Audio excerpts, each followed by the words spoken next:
I was trying to be like every other yoga teacher. I was trying to be like everybody I was seeing like online and stuff, and it felt gross. You are in service to them. Mm-hmm. They're not in service to you. Yeah. You are here to service the people. I don't need to serve the general. I need to serve the specific. Brings in the clarity that your business is lacking. Not you lacking, the business lacking. Welcome back to the STFU Moment Podcast. I am your host, Kristy, and I'm here with my co-host, Akansha. Say hi, Akansha. Hey, everyone. This is the podcast where your excuses come to die. And this excuse, topic, whatever you want to call it today, we're going to be talking about niching down. I don't know, Akansha, do you want to take this one? Yeah, I know you're really excited about this topic. I feel like I'm excited about all the topics. Yeah, I know. Like, I have so much to share. I know. But no, I think it's important to talk about it because we hear that all the time, to niche down. What does it actually mean? How do you do it? Because it's such an important part of your business. Yeah. And you have made this mistake. I've made this mistake. And the mistake has always been that we are everything for everyone. Mm-hmm. And we get lost in low views. We get lost in the content that we're creating. People are lost on what we actually do. So what is it? What is niche down? What is finding the purpose that you are in this industry for? Whatever the industry it is, what is your audience looking like? Not what she does or what he does, but who is it that you want to serve, and how are the people benefiting from you? Mm-hmm. Yeah. So I think I'm so excited for this topic. Well, it's important because it's important for a number of reasons. One being your audience, your target, your target client, whatever business you have. You want to talk directly to them so that there's no question that they know that you're there for them specifically. I think it's important to say it out louder, is that you are in service to them. Mm-hmm. They're not in service to you. Yeah. You are here to service the people. Yeah. So what is niching down? What is your true authentic self? How long did it take you to figure out that it's important to niche down? Probably about a year. Wow. It took me a very long time. I didn't. That's not long at all. That's actually pretty quick. Like forever. Wow. I'm amazed. Yeah. Well, because when I started, I was trying to be like every other yoga teacher. I was trying to be like everybody I was seeing like online and stuff, and it felt gross. It felt like I was trying to reach everybody, and of course they say when you try to reach everybody, you reach nobody, and that's exactly what my experience was. And then this idea of niching down came through, and I was like, oh, I don't need to serve the general. I need to serve the specific. Yes, and that brings in the clarity that your business is lacking. Not you lacking, the business lacking. I think that's important. Wow, it took me 4 years to figure out my exact niche. Wow. I still feel like, well, I felt a year was forever, but I feel like 4 years in the grand scheme of things is like you said, like a year's quick. I think 4 years is pretty quick as well, because there's people that are in business for like 10 years before they figure it out. Not that 10 years is bad, but sometimes it just takes a lot of trial and error before you realize like, oh, this is not only the way I want to serve, but this is what my purpose is to do. And I feel like also like one thing that I want to mention over here and add on is you can have your niche for a certain time and then your niche can change. We evolve as human beings, and if you add like XYZ, your niche is going to change, and that's okay. It's okay to pivot. Yeah. We shouldn't be scared of that. And I will say that you don't have to be that niche forever. Mm-hmm. That, like, look at us. Like, we have multi-businesses. Mm-hmm. We teach different things. Our businesses in themselves have expanded, so we're reaching different people, different, our like clear clientele. But to start, I think it's very important to. It's a way to get people to get to know you and to build that rapport and build that trust. Absolutely. I think it's important. And then figuring out who you are, right? As you go through it, as we grow older, different stages of our life, different things we add on to again. Niches change, you change, your business model changes. So it's okay to change, but it's also nice to start with something. It's so important so that you're not there for everyone and everything, as we said. Yeah. So if maybe we could have a little fun with this. Maybe we could do, what would be your maybe top 3 tips for someone who's starting? What would you recommend? Like, what are the 3 things you can tell our listeners to really niche down? I think start with your research. Research is so important. What is it that you're doing and what is the gap in the market? Because once you figure out the gap in the market, then you can start building your niche. Right? It's not a woman who is in her 30s who drinks matcha every day, who goes to yoga. That's not my niche. That's a personality trait of this person, which is great. But what is the age factor of your niche? Are you someone who's going to be serving people who is in their late 20s to early 40s? Are you niching down to people who are in their 60s? Are you niching down to teenager? What is that niche? Like, what is it that your product is going to serve? And who is it serving? I think that's very important, where I had to step out and go against all the videos that I see is, oh, describe your niche, the lady to the T. I was like, I don't know. Because I'm going to describe me at the T, but my audience is not passionate about the same topic as I am. Right? I got into this industry because I am passionate about. And then when you're building your community and that niche and that visibility, your content is going to be targeted towards them. For me, it took me so long to be like, okay, this is my niche. I work specifically with perimenopause women, postpartum depletion and restoration, and women who have PCOS. That's like hormonal changes. That's my niche. Is it big? Yes, it's gigantic. But I'm very specific that my niche audience is a woman who is 30 to 45.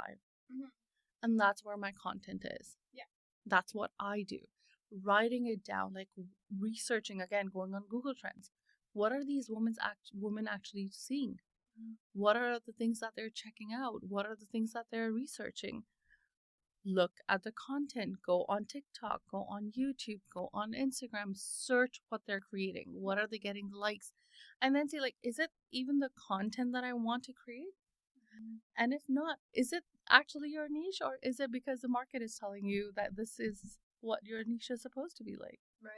So what are those questions? Why did you get into the business? And important when you're figuring out your niche that I did. Okay, I'm passionate about Ayurveda, but how do I make the woman that I want to attract be passionate about the same thing? Because what is it in this field for them? What is it? Why are they coming from? Why are they coming for? Is it mental depletion? Is it hormonal frustration? Is it because their MD is not able to answer the questions they have? Is it because they're exhausted? What is it? And don't just stick to I'm going to jump into content creation for a second over here, because I see this a lot of times and I've done the same mistake, is I go and ramble about what I love about Ayurveda. But you might not even think that is passionate. That is something that you as my audience wants to hear. So what is it that you want to do? And again, going back to it, if that's not what she wants to hear, but another age group wants to hear it, then that's my niche. Right? So it's really fiddling around and seeing. And the first year, I feel like test. Test who it is. See your Google Trends. See the reports. Who's watching your content? How much? What's the age group like? What do they do? What are the topics that they're interested about? Because again, we niche down to better our business. So how is it helping us? What are your 3 tips, Kristy, that you would love to give our CEOs? I agree with you with the research. I would just say again, go inward and really look at what you want to do, because it's your business. So you're going to be doing this day in and day out. Make sure it's something that you, like you said, you are passionate about, something that you want to do each day. You get up excited to help this person, your ideal clientele. Make sure it's something that you can see yourself doing. Don't just do it because, you know, like you said, there's a need in the market for it. There's always going to be a need no matter what you do, but trying to solve everyone's problems is where you're going to run into the issues. That's when you're going to get like this kind of the pushback. I think right now, like going to content creation, it's moving towards authentic stuff more than the pretty Pinteresty looking kind of magazine type thing. I think it's going for more, because people want connection. So when you're niching down, where can you create connection? Not only just to serve, but to create your community. Because without a community, you don't have sales. You don't have clients coming in. You don't have, you don't have anything. So when you're first starting and you're niching down, do your research, see what's authentic to you, and then make your priority building that community, because that community, when you do start selling, when you do start to get sales coming in, is from that community. It's not from the broader community. It's not from all of TikTok or all of Instagram or Facebook. It is those people who are seeing you and they're like, oh, she's got what I need. Right? And I can't remember who said this. I heard this on a podcast like many years ago, and it's like you almost create a business for the younger version of yourself that you need help with. So like think of when you're thinking of your ideal client, and it could be somebody older, like your clients could be older than you, like your ideal clients, but think about what you needed that you either didn't get or had to figure out for yourself. And then do exactly what that is, because that is most likely where your passion lies, and that's when you're going to find that deep connection with other people. I think it's so important, right? It's building for and it's different for every field too. I started changing my perspective around that idea rather than building. Like, I'm passionate about Ayurveda. I'm like all in. Any topic you want to talk about, like I'm like, let's go, sister. Yes. But what I started doing, because we have so many businesses, I really started looking into it. That I got the clarity last weekend, which was, it's not different businesses. I'm building an ecosystem where each is serving the other. The skincare line is a tool with the services that are therapies that are provided at Nerva Beauty. Be Well is an institute where you learn how those therapies come to life. STFU Moment is a tool for us to talk about entrepreneurship and how we're building our own community and sisterhood.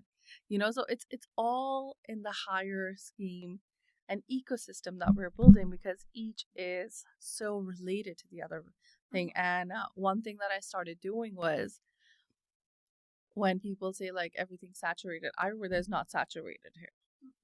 In India, yes, probably, but not in Canada. Not a lot of people know about it. And there are some amazing content creators out there who have different styles, everything. Obviously, their audience is not my audience. I'm building there in States. I'm in Canada. We're completely building different brands and communities, as I like to say. And I was tired of doing the same scripts, because Ayurveda, like, although it's very vast, but the same topics. What is Vata dosha? What is Pitta dosha? What is perimenopause? Blah, blah, blah. And I was like, this information is already out there. What is the gap that I'm missing? What are people looking for that I'm not able to provide? What is it that I can be known for? And it's not that I want to, like, there's nothing wrong if you want to take the authority, but what is the authority that I am taking as a role for myself, as my community to be known as? What are the few things that separates me from them? If you're worried about saturation, what is it that separates you? Because people come to you for you, not because of 10,000 services that you do. They come because they love Kristy. They love Akansha. They love their energy. They love the vibe. And I know, like, for a fact, like, every year my cottagers, they come back. Mm-hmm. They have 10,000 places to go in Muskoka for different things, but they choose to come back to me because they love me as a person. Yeah. And they're interested in my journey as a person, right?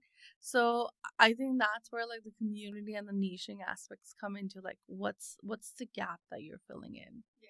What is it that you, as you said, you needed as a child, but you had to create? Yeah. Because that market wasn't there. That's a gap. Yeah. So what is it? Like, how do you figure it out? How do you go about it? Like, you have to still do the back end work. ChatGPT or Claude or AI can only do some work. Yeah. But you still have to do your personal work, your inner work, what your ethos are, what you stand for. Mm-hmm. All of that comes from you. Mm-hmm. So it's a lot of work, but it's content. Mm-hmm. Contentment at the end of the day. It's satisfying because now we both make contents towards our niches. Yeah. You know, we create a community of people, whether it be through the podcast or our own businesses, and we're building and building and building, and the right people are finding us. Yeah. It's because of our energy. It's because we're clear, and the universe is listening to us like they want clarity. Yeah. Right? And I think Kristy and I both are so intuitive as people that it's not something that is external. This is an internal thing where, you know, that we bring in the spirituality, the universe, and I think it's harder to take it out from yoga and Ayurveda in general, but like Yeah. But that's who we are, and that's the right people. That's the kind of people that are getting attracted to us because they understand, and it's okay for people to not understand you. They can go to someone else. There's no competition in the field. Again, there are so many people, so many therapists, so many service providers. We all can live and enjoy. With niching down, I think you really have to, there's going to be trial and error. Mm-hmm. But as we talk about, like, we're intuitive, we're empathic, like, we really listen, like, our inner voice is really clear for both of us because we've really tuned in. And I think part of that trial and erroring and finding what the niche is just us trusting more in ourselves to deliver the message that needs to be sent out. And I think if you can do your research, but also, I was going to say vision board, but I feel like vision board is hard because sometimes it's just a bunch of pictures that you never do anything with on the wall. So maybe more so go into the imagined state and just look at what it is that you want to create from the end, and then let the pathways, the stepping stones kind of unfold through your authentic version, right? So you see this image of somebody with a really successful business in your field doing what you're doing, really get honed in, almost pick it apart, not in a bad way, but just to be like, what about this success that I'm considering is successful?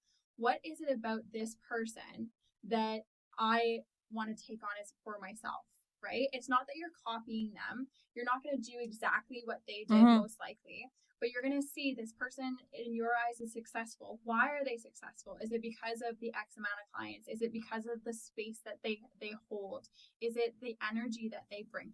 Really get into your intuition about what it is about that person that inspires you to move ahead in your business.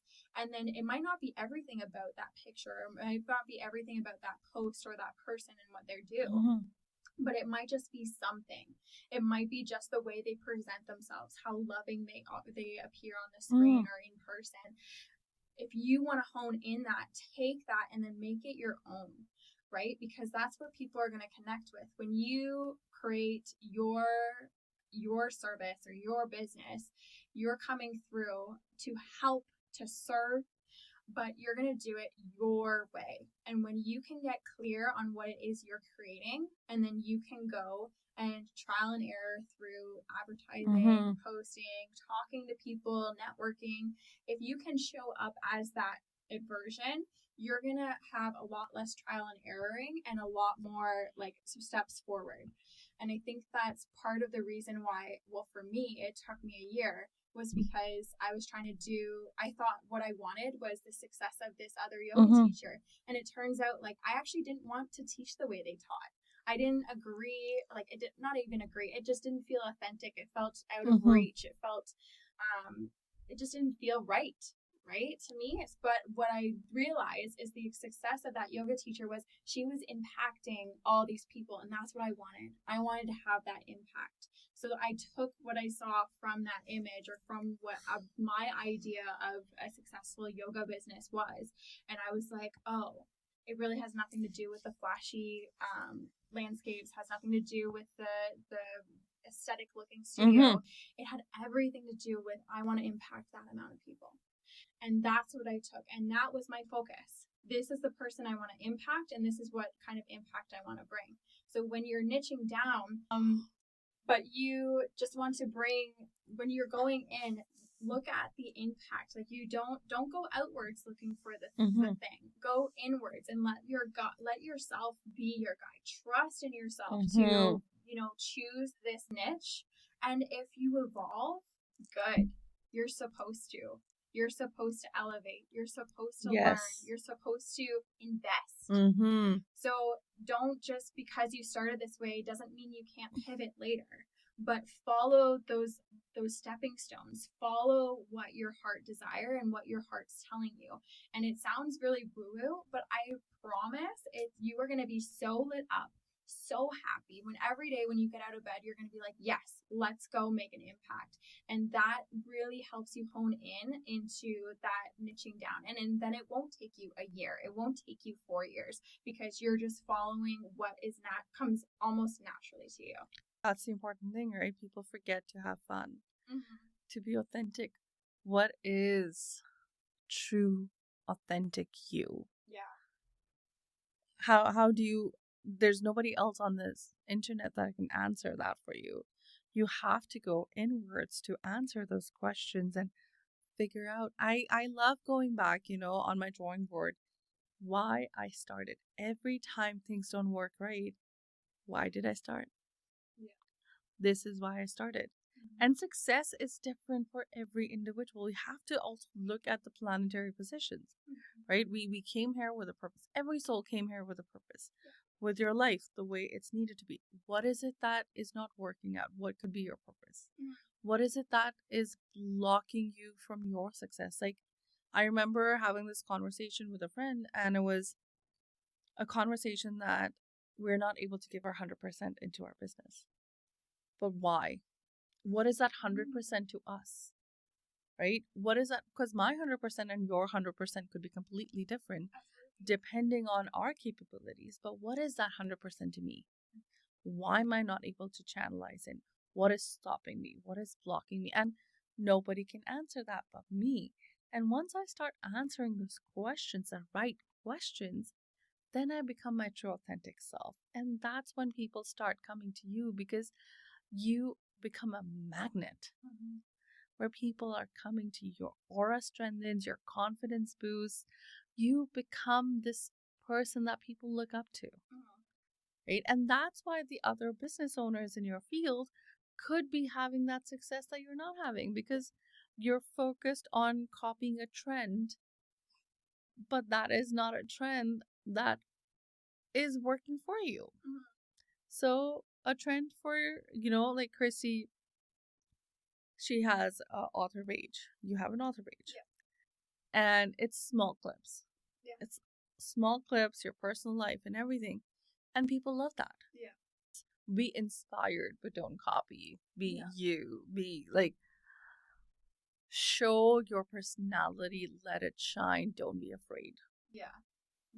Because if you look at how the successful people, and I'm basing success solely on, views, followers and stuff. It's I'm using it loosely. But when you see that the people are watching this video, what videos are they? They're the ones where you see the person being their goofy self. They made a mistake. They're talking about a mistake they made. They had a hard day, but this is what they did to turn it around. What is that? They're connecting with people because they're human. They don't want a robotic, scripted, perfect looking anything. They want to feel that they can relate to you. And if you can show up and be yourself, and they get to see you, and they get to see everything that you're doing, everything that you're creating, they're like, wow, they're just a regular person, and I connect with them. If they can do this, I can do it too. Or they went through this. This is how they solved it. I'm going to connect with them in whatever way. Maybe it's just a conversation. Maybe it's they purchase a service, or they sign up for a course, or whatever. Whatever it is, you're building that connection first. And I think that's where people get lost with niching down, is because they try to be this perfect version of somebody else, and they lose themselves in trying to build something. And when you don't even have a solid foundation in yourself, and your self-trust, and who you are as a person, then it's not impossible, but it's going to take a lot longer. It will. It 100% will. I think with that note, I would like to challenge you all to do your research, to find what is your purpose. Why did you get started in the business, and what is the gap in the market? And don't be afraid if you don't have the niche. The niche is important, and I think I niched down way late in my career because I was trying to be there for everyone and everything, but I was being harsh on myself. Now, when I've niched down for the clinic itself, the wellness space, it's very particular. Yeah. It's very much therapy based. It's very much Ayurveda based, and I'm creating those things around my business to attract those women. And it's okay. There's no right or the wrong time. The right time is when you get started. I think that's what I want to say. So don't be afraid if you're not in this journey. If you need a few more months to get started on this journey, but start making those notes. What it is about the other content creator, as Kristy said, what is it about your purpose? What is it that you want to do? And what is most importantly your passion? And with this note, I would like to remind you all that we're not ahead of you, we're not behind you, we're walking this journey hand in hand with you, learning from the imperfections and our journeys. And until next time.